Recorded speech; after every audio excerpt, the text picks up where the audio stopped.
கண் பார்வை குறைபாட்டை சரி செய்ய இந்த செய்முறையை பயன்படுத்துங்க. கண் பார்வை மங்களா தெரியுது, பேப்பர் படிக்க முடியல, கிட்ட பார்வை சரியா தெரியல, தூர பார்வை சரியா தெரியல அப்படின்னு சொல்றவங்க இந்த செய்முறையை தொடர்ந்து ஒரு 10 நாள் மட்டும் பயன்படுத்துங்க. செய்முறையை சொல்றேன், கரெக்டாக கவனிங்க. சோம்பு 25 கிராம் எடுத்துக்கங்க. பாதாம் பருப்பு 15 கிராம் எடுத்துக்கங்க.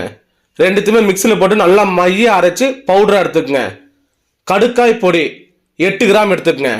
நெல்லிக்காய் பொடி 8 கிராம் எடுத்துக்கங்க. தாண்டிக்காய் பொடி 8 கிராம் எடுத்துக்கங்க. கருவேப்பிலை பொடி 2 ஸ்பூன் எடுத்துக்கங்க. இப்போ எல்லாத்தையுமே ஒன்றா சேர்த்து ஒரு காலி டப்பாவில் போட்டு நல்லா மிக்ஸ் பண்ணி வச்சுக்கோங்க. தினமும் இரவு தூங்கும்போது சாப்பாடு சாப்பிட்டு அரை மணி நேரம் கழிச்சு இல்லைனா படுக்கிறதுக்கு முன்னாடி 1 டீஸ்பூன் பவுடர் எடுத்து 1 டம்ளர் வெது வெதுப்பான பாலில் கலந்து குடிங்க. தொடர்ந்து குடிக்கும் போது கண் பார்வை தெரியும்.